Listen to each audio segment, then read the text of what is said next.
अस्सलामुअलैकुम, कैसे हैं आप? उम्मीद करती हूँ आप बिल्कुल ठीक ठाक होंगे। आज मैं आपके साथ अपना एक छोटा सा एक्सपीरियंस शेयर करने वाली हूँ जो कि है इस सूखे हुए प्लांट का।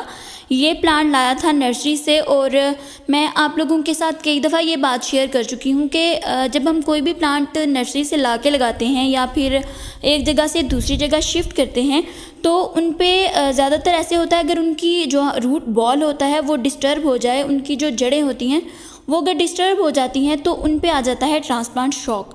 तो उस शॉक से निकलने के लिए, नई जगह पे एडजस्ट करने के लिए प्लांट को थोड़ा सा टाइम चाहिए होता है, जो कि इस प्लांट के साथ हुआ है। ये आ गया है शॉक में और शॉक की वजह से इसके पत्ते बिल्कुल खुश्क हो चुके हैं।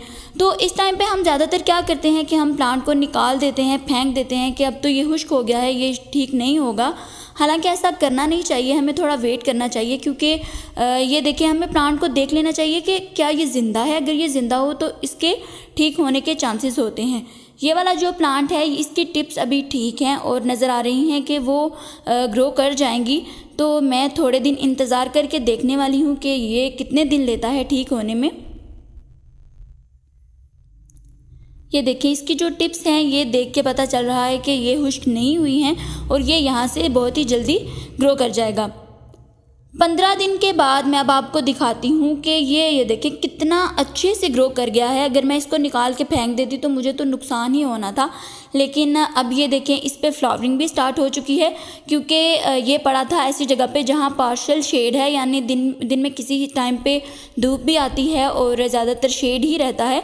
और वैसे फूलों वाले जो प्लांट्स हैं वो हमें फुल धूप में रखने चाहिए, वहाँ पे उनकी फ्लावरिंग बहुत अच्छे से होती है। लेकिन जब प्लांट्स शौक में होते हैं तो पार्शियल शेड में ही रखने चाहिए।